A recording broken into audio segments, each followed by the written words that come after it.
Pixar se enfocará en películas con claro atractivo para las masas, con menos enfoque en las historias autobiográficas de sus directores.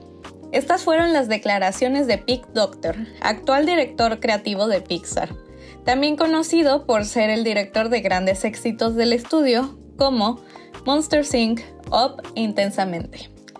Tras el inestable desempeño económico del estudio y de la industria, Docter busca cómo rescatar al icónico estudio de animación y su legado al enfocarse en historias más universales. Pero, ¿será cierto que las historias autobiográficas son las responsables del declive de Pixar? Hello, yo soy Mariana C. Morrita Los Pixeles, cineasta y la mayor fan y hater de la industria del cine y la animación. Hablemos de la crisis de identidad de Pixar entre el atractivo para las masas y las historias de autor.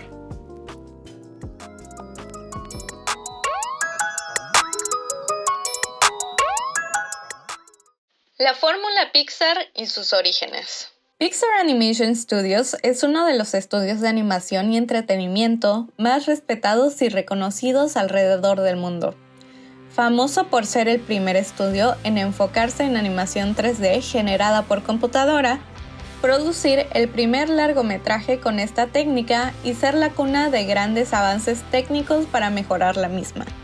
Sin embargo, más allá de ser solo un espectáculo visual, las historias innovadoras y emotivas de sus filmes fue lo que encantó a la audiencia y la industria por igual. La excelencia creativa y técnica de Pixar se convirtió en un referente para toda la industria del entretenimiento, llevando a su adquisición completa y oficial por parte de Disney en 2006. A través del cuestionamiento, ¿qué pasaría si? Pixar desarrolló un estilo narrativo y gráfico distintivo y atractivo para todas las edades, reflejando historias humanas que resonaban con un público maduro desde universos coloridos y fantasiosos. La unión de estos dos conceptos creaba un puente entre generaciones, donde ambas partes serían capaces de disfrutar y reflexionar por medio de estas historias. El proceso creativo de Pixar se volvió ampliamente conocido incluso fuera de la industria del entretenimiento. En Creativity Inc., Ed Catmull resalta la importancia de la creatividad, la colaboración y la capacidad de tomar riesgos a lo largo de la producción. Una de las técnicas más reconocidas es el llamado Brain Trust, un grupo conformado por las cabezas creativas de Pixar para dar retroalimentación constructiva a las producciones, diversificando las perspectivas e ideas que alimentan la historia con el fin de perfeccionarla. Tomando todo esto en cuenta, podríamos resumir la fórmula Pixar en 3 pasos esenciales. Una premisa creativa e inesperada para definir al mundo y sus personajes. La integración de narrativas personales y un enfoque emocional para conducir la historia. Y finalmente, mejorar la narrativa mediante la retroalimentación constructiva. A pesar de no ser infalible, este método ha demostrado ser bastante eficiente y estable, manteniendo la calidad de Pixar. Al menos hasta que llegó la era de las secuelas. La primera secuela del estudio es Toy Story 2, siendo una película bastante exitosa pero con muchas trabas durante la producción, representando un reto creativo al buscar expandir el universo. Sin mencionar que accidentalmente casi termina con el estudio, al haber sido borrada de todos los servidores de Pixar y solo siendo rescatada gracias a una trabajadora que laboraba remotamente durante su embarazo. Yo consideraría esto una señal para no continuar con las secuelas, y aparentemente los ejecutivos compartían esta opinión, al menos por un buen rato.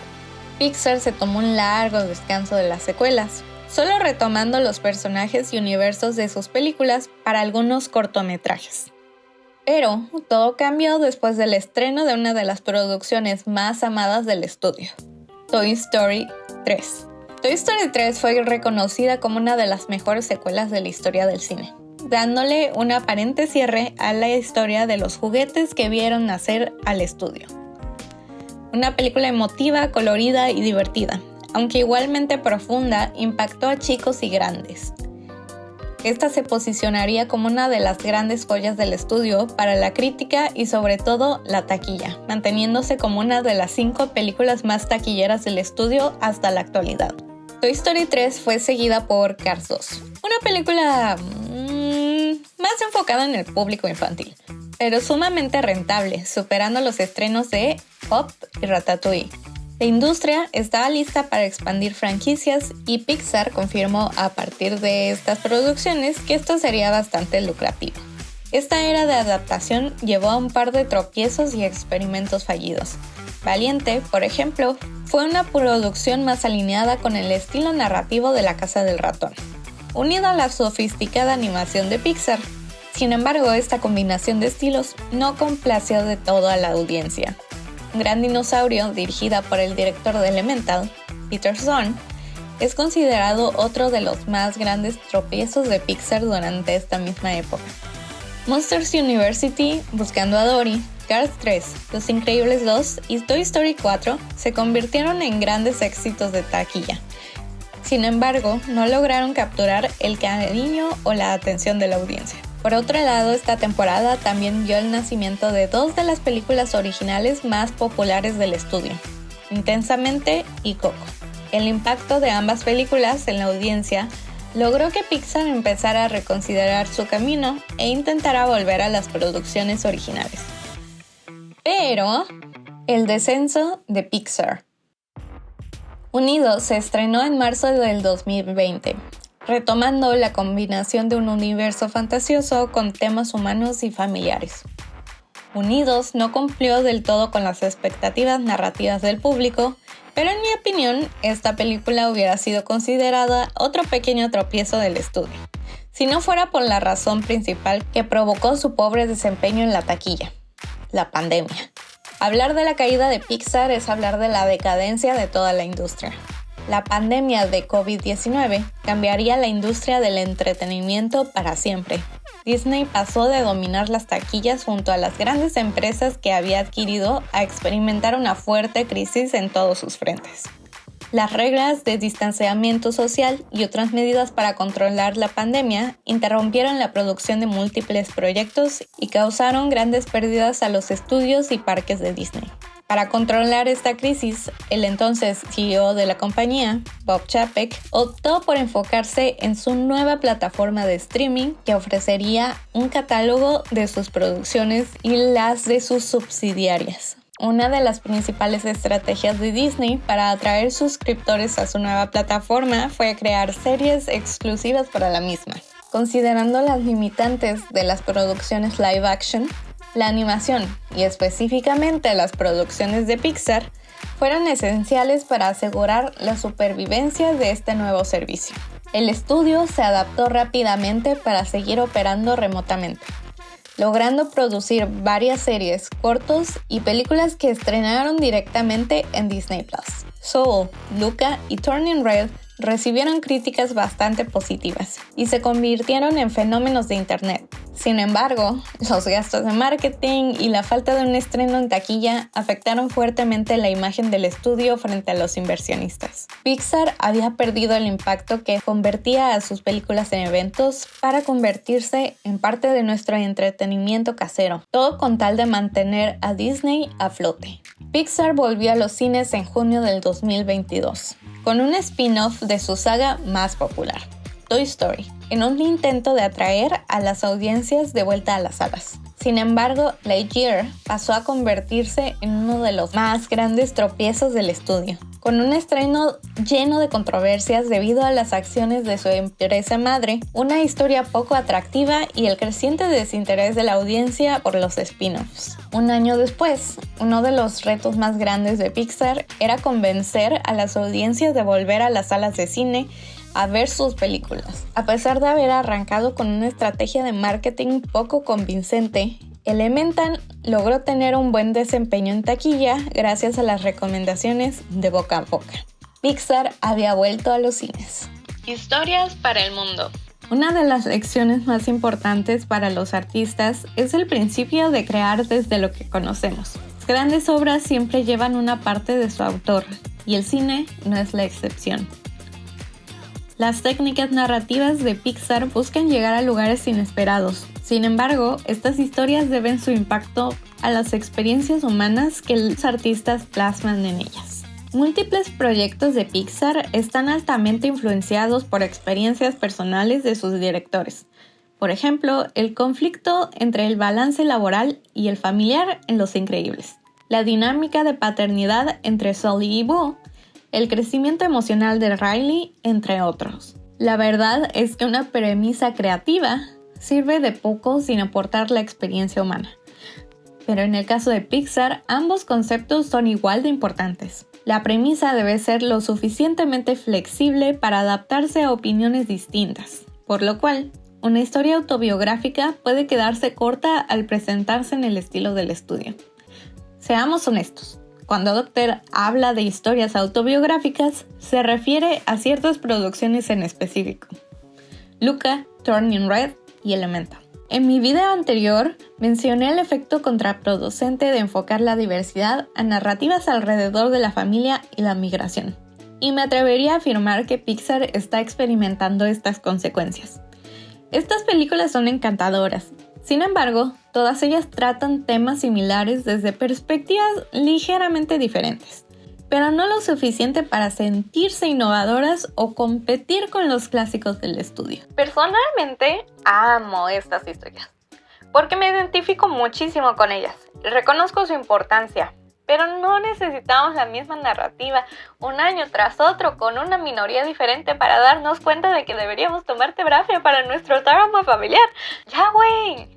¡Deja de hablar de mis family issues! ¡Chivato, ya, güey!